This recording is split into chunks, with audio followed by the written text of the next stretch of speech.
Ministry of Islamic Affairs through the the Saudi Embassy in Pretoria, together with a group of about 19 other South Africans, including a number of Maulanas, Islamic scholars, community leaders, activists, to be part of the group invited by the custodian of the two holy mosques. He usually invites, this year he invited 1,300 guests from at least 90 countries. So Alhamdulillah, we accepted the invitation and we came. But I think even if it's the second time, third time, probably even your 10th time, I think that invitation that comes from the Almighty cannot be refused, and a lot of excitement. And again, I think it's so important with the spiritual upliftment that one needs, that you undertake this journey, but always, I wouldn't say anxiety on a second or third time, perhaps more excitement. But Alhamdulillah, it seems to be that all systems go, despite the fact that Makkah is buzzing with activity, the city that never sleeps. Approximately 1.4 million foreign pilgrims, we are told, have arrived in the Makkah area ahead of the Hajj that starts on Monday, inshallah. How different is the process for special guests of the kingdom like yourself? Well, we arrived at the normal terminal in Jeddah. We were welcomed by a number of officials from the Ministry of Hajj. And Alhamdulillah, I must say the hospitality and the preparations and the welcome was very, very good. We are put up in a hotel just a few kilometers from the Haram, and all the services and the hospitality that has been laid out for all the 1,300 guests in the various towers here at the hotel.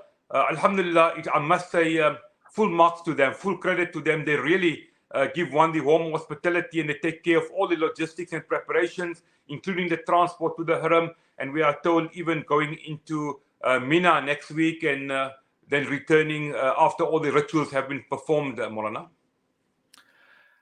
When you went for your first Hajj, I assume you were in a group, surrounded primarily by South Africans, people of your own country. This, I suppose, gives you a different kind of exposure because, like you mentioned earlier on, the king every year invites people from across the globe as special guests. So you're not only with people from your own country, you're now with different people from different backgrounds, different cultures, languages, I assume, and that is a very different experience. You raise such an important element, and I think that is what's making our trip so special. We're here for 2 days, and historically, if you were a South African group, you only talk about South Africa and you talk about your home issues affecting crime, which I passionately fight all the time.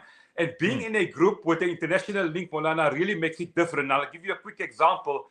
I was having lunch yesterday, and I was sitting alone, and a brother, an imam, from the Far East said, "Can I join you?" And in his broken English, we spoke for about half an hour, where he was from, what was he doing, asking me about South Africa, his first Hajj, and so on. We met people last night from Bosnia, talking about the challenges they've had over the years. I met a couple from Argentina. I met at least 8 brothers from the United Kingdom. And we know that our dear friend Maulana Adam from Haramain Sharifain, who has been to South Africa on numerous occasions, he's well known for his websites. He's also part of their group. So every person you meet, whether it's from Nigeria, whether it's from Australia, whether it's from the United States of America, it's a new experience and a new discussion. And Alhamdulillah, I think that also provides us to interact with our fellow brothers from across the world, and for us to share their experiences. And many of them have been on Hajj, and many of them have not been on Hajj, and Alhamdulillah, it's a great experience, Maulana. Is there any official sentiment being expressed by the kingdom this year ahead of the Hajj? Anything in particular that they have mentioned which is of relevance or importance to our listeners? Well, we know that we are told that the Ministry of Islamic Affairs and possibly the Ministry of Hajj and Umrah, the minister himself, will be visiting us ahead of the Hajj, inshallah, for a discussion and to tour this particular facility. But from all the media reports we've seen, we're expecting approximately 2 million pilgrims to take part in this year's Hajj. We know the last few years has been a challenge with COVID and the limited numbers, including from South Africa, where the numbers came down dramatically. There were age limitations. We're now almost on 2,500. That was extended by another 500 to 3,000. But I think so far, and I think this year also the fact that a number of pilgrims from Yemen will be traveling to the kingdom. We know a number of Iranians are here. I think the tensions are much less compared to previous years, where some people, because of the conflicts and so on, were stopped for coming from Hajj. This year it seems to be widely open, alhamdulillah, and it's good to see people from across the world taking part. I know the custodian of the two holy mosques. We are not sure whether he'll be joining the pilgrimage this year, but there's a good possibility that he will be also in Mina and on the day of Arafat, possibly as part of the Hajj to welcome the pilgrims this year, we are told. Finally, then, Yusuf, I mean, you've reached Makkah, you've performed your Umrah. How would you describe the scene for our viewers and listeners in Makkah to Mukarramah with literally just days to go before the Hajj commences? It is packed to capacity, Maulana. It took us about 2.5 hours to perform our Umrah. Yes, a lot of pushing, a lot of people trying to make their way. Last night, just to enter the Haram, just before Isha, took approximately 90 minutes. That gives you an indication of the large crowds that are here. But despite the large crowds, despite all the people around the Haram and the surrounding hotels, you still make your way. And like I've said previously, Maulana, and I think you also said so, I think the one key element of going on Hajj and perhaps even Umrah during Ramadan and the busy periods is to be patient.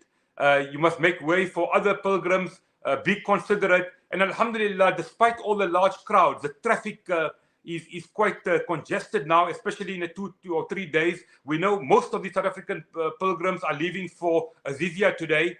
I met a number of Maulanas who were part of the groups last night, and they're all preparing now in the run-up to the Hajj that starts on Monday, inshallah, to prepare their groups and to make sure that everything goes well. But so far, a lot of activity. The city of Makkah, alhamdulillah, is packed to capacity. And inshallah, as the Hajj starts, we'll see more and more people arriving here, because we are told that about 600,000 Saudi pilgrims will be taking part in this year's Hajj as part of the 2 million people taking part.